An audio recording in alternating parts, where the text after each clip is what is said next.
اور کسی بھی حاسد کی نظر سے بچ سکتا ہے۔ نمبر 3 ہے پیدائشی پتھر۔ آپ نے اکثر لوگوں کو دیکھا ہوگا کہ جی یہ پتھر تو میرا پیدائشی پتھر ہے، اس لیے میں نے اپنی انگوٹھی میں یا اپنے کڑے میں یا گلے میں لٹکا لیا ہے، اور اس سے میری جو فلاں بیماری ہے نا یہ دور ہو جائے گی۔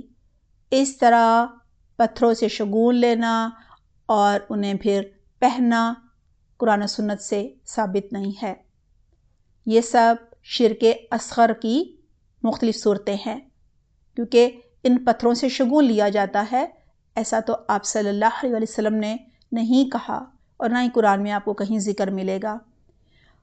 رسول اللہ صلی اللہ علیہ وسلم نے فرمایا، میری امت کے 70,000 آدمی بغیر حساب کتاب کے جنت میں جائیں گے۔ یہ وہ لوگ ہوں گے جو نہ شرک کرتے ہوں گے، نہ شگون لیتے ہوں گے، نہ داغ لگواتے ہوں گے، بلکہ اپنے رب پر بھروسہ کرتے ہوں گے۔ یہ بخاری کی حدیث ہے۔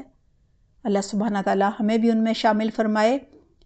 دیکھیں، شگون جسے ہاروسکوپ بھی کہا جاتا ہے کہ جی آج کا ہمارا دن کیسا گزرے گا، یا یہ ہفتہ کیسا گزرے گا، یا پھر سال کیسا ہمارا گزرے گا، اس کے لیے جو ہے وہ ستاروں کی چال دیکھ کر پیشن گوئیاں کی جاتی ہیں، اور کہا جاتا ہے جی آپ کا پیدائشی نشان فرض کریں کینسر ہے، یا آپ کا ٹورس ہے، یا اسکارپیو ہے، اور اسے کہا جاتا ہے جی ستارہ شناسی، اور علم نجوم بھی کہا جاتا ہے کہ جی ہم بتائیں گے ان ستاروں کی کوئی گنتی اور چال کے حساب سے کہ جی آپ کا وقت اب اچھا آنے والا ہے یا برا آنے والا ہے، اب اچھی صحت آپ کی ہوگی یا کوئی بیماری آئے گی یا کوئی موت واقعہ ہونے والی ہے۔ یہ سب شرک ہے، کیونکہ یہ اللہ پر بھروسہ کرنے کی بجائے ان چیزوں پر بھروسہ کیا جاتا ہے۔ یہ تمام لغو اور غیر اسلامی طریقے ہیں، ہمیں قرآن و سنت سے اس کی کہیں کوئی دلیل نہیں ملتی۔ اسی طرح ہاتھ کی لکیریں دکھانا اور اپنی قسمت کا حال معلوم کرنا اور ذائچہ بنوانا، یہ سب بھی جو ہے وہ شرک ہے۔ نمبر 4 ہے امام ضامن۔ یہ کیا ہوتا ہے؟ آپ نے دیکھا ہوگا کئی دفعہ لوگ اپنے بازو پر کوئی کالے رنگ کا کپڑا باندھ لیتے ہیں یا کوئی ڈوری، یہ امام ضامن کہلاتا ہے، اور یہ اس مقصد سے پہنا جاتا ہے کہ ہم کسی بری تقدیر سے بچ جائیں، مشکلات سے بچ جائیں، حادثات سے بچ جائیں، تکالیف سے بچ جائیں، یا پھر ہم جس مقصد سے نکلے ہیں اس میں کامیاب ہو جائیں۔ یعنی کامیابی اور ناکامی جو ہے وہ یہ نہیں کہتے کہ یہ اللہ کے ہاتھ میں ہے، بلکہ کیا کہتے ہیں کہ جی یہ امام ضامن جو ہم باندھ رہے ہیں اس کی وجہ سے ہوگی ہماری کامیابی، اور نہیں باندھیں گے تو ہم ناکام ہو جائیں گے۔ اکثر آپ نے دیکھا ہوگا یہ تب باندھے جاتے ہیں جب کوئی سفر پر نکلتا ہے، حالانکہ ہمارا مذہب بہت ہی خوبصورت ہے۔ وہاں بتایا گیا ہے کہ جب کوئی انسان گھر سے نکلے تو کیا دعا پڑھے، جب وہ سواری میں سوار ہو تو کیا دعا پڑھے، اور مسافر کو کیا دعا دینی چاہیے، اور مسافر جب رخصت ہونے لگے تو وہ مقیم کو کیا دعا دے۔ آئیے وہ دعائیں دیکھ لیتے ہیں۔ سب سے پہلے دیکھتے ہیں مقیم مسافر کو کیا دعا دے، یعنی جب ایک گھر سے ایک شخص سفر کے لیے نکلے تو جو اس گھر میں رہ رہے ہیں وہ اسے کیا دعا دیں۔ وہ دعا ہے استودع اللہ دینک و امانتک و خواتیم عملک۔ دوبارہ پڑھ دیتی ہوں، استودع اللہ دینک و امانتک و خواتیم عملک۔ یہ ترمذی میں ہے۔ ترجمہ ہے میں تمہارے دین، تمہاری امانت اور تمہارے عمل کی تکمیل کو اللہ کے سپرد کرتی ہوں۔ مسافر جب گھر سے نکلے تو وہ جو اس گھر میں مقیم ہے ان کو یہ دعا دے، استودعک اللہ الذی لا تضیع ودائعہ۔ استودیعکاللہ الذی لا تضیع ودائعہ، ترجمہ ہے میں تمہیں اس اللہ کے سپرد کرتی ہوں جس کے سپرد کی ہوئی چیز ضائع نہیں ہوتی۔ کتنی خوبصورت دعائیں ہیں۔ اسی طرح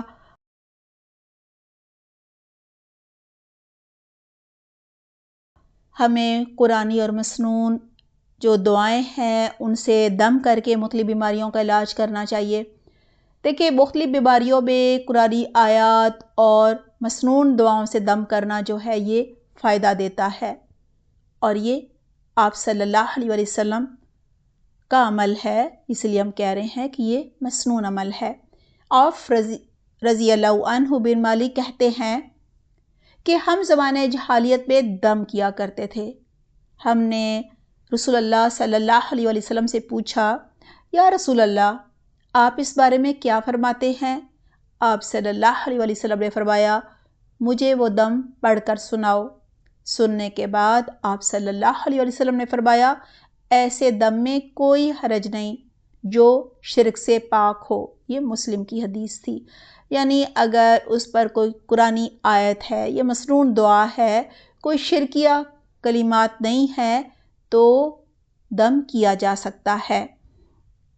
یہ دم آپ اپنے اوپر بھی کر سکتے ہیں، کسی دوسرے پر بھی کر سکتے ہیں، پانی پر بھی کر سکتے ہیں۔ ایک اور حدیث ہے احمد، ترمذی اور ابن ماجہ کی۔ ابو خزامہ رضی اللہ عنہ اپنے والد سے روایت کرتے ہیں کہ میں نے رسول اللہ صلی اللہ علیہ وسلم سے پوچھا، یا رسول اللہ صلی اللہ علیہ وسلم آپ فرمائیں کہ ہم دم کرواتے ہیں یا علاج کرواتے ہیں، اور جن چیزوں کے ساتھ ہم اپنا بچاؤ یعنی علاج کرتے ہیں کیا یہ اللہ کی تقدیر روک دیتی ہیں؟ مطلب یہ تھا کہ ہم جو دم کرواتے ہیں کسی بیماری سے بچنے کے لیے، تو اللہ نے تقدیر میں بیماری لکھی ہے، تو کیا ہم تقدیر کے خلاف جا رہے ہوتے ہیں؟ کیا اس سے تقدیر بدل جاتی ہے؟ تو آپ صلی اللہ علیہ وسلم نے فرمایا، یہ اسباب خود تقدیر میں شامل ہیں۔ یعنی تقدیر میں لکھا ہوتا ہے کہ تم فلاں طریقہ علاج سے شفا یاب ہو جاؤ گے۔ یعنی کوئی بیماری ایسی نہیں ہے جس کا اللہ سبحانہ تعالیٰ نے کسی نہ کسی چیز میں اس بیماری کی شفا نہ رکھی ہو۔ حدیث قدسی ہے، نظر یا منت ماننے سے تقدیر نہیں بدلتی۔ رسول اللہ صلی اللہ علیہ وسلم نے فرمایا کہ اللہ سبحانہ تعالیٰ فرماتے ہیں، آدمی کو منت ماننے سے وہ بات حاصل نہیں ہوتی جو میں نے اس کے لیے مقدر نہیں کی، بلکہ منت ماننا بھی اس کی تقدیر میں اس لیے لکھ دیا جاتا ہے کہ میں ایسا لکھ کر بخیل سے پیسہ نکلواتا ہوں۔ یعنی یہ نہیں ہوتا کہ آپ نے نظر مان لی یا منت مان لی۔ نظر مانتے ہیں لوگ کہ جی اگر میرا یہ کام ہو گیا، میری یہ بگڑی بن گئی تو میں اتنا صدقہ کروں گی، یا میں فلاں نیکی کا کام کروں گی، یا نوافل پڑھوں گی، یا روزے رکھوں گی۔ اسی طرح منت بھی مانی جاتی ہے۔ تو اللہ سبحانہ تعالیٰ یہاں یہی فرما رہے ہیں کہ منت یا نظر ماننے سے تقدیر نہیں بدلتی۔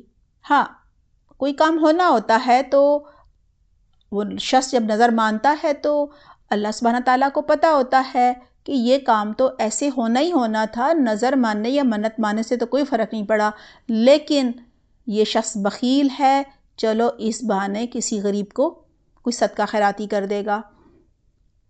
لہٰذا بہتر طریقہ یہی ہے کہ ہم منت ماننا، نظر ماننا، یہ سب اگر ہم یہ سب کرتے ہیں تو بالکل چھوڑ دیں، بلکہ بہتر طریقہ یہی ہے کہ پہلے ہم نوافل پڑھیں، کوئی نیکی کا کام کریں، صدقہ و خیرات کریں، اور اس کے بعد دعا مانگیں، کیونکہ جو نیک اعمال ہے وہ دعاؤں کو اوپر آسمان پر اٹھا کر لے کر جاتی ہیں، یعنی وہ دعائیں قبول ہوتی ہیں۔ بخاری میں ہے، اللہم لا مانع لما اعطیت ولا معطی لما منعت ولا ينفع ذا الجد منک الجد۔ ترجمہ ہے، اے اللہ نہیں کوئی روک سکتا جو آپ عطا کریں۔ یعنی آپ نے اگر کوئی نعمت ہماری قسمت پہ لکھ دی ہے، آپ ہمیں کوئی جزا دینا چاہتے ہیں، کوئی خیر دینا چاہتے ہیں تو کوئی اسے روک نہیں سکتا۔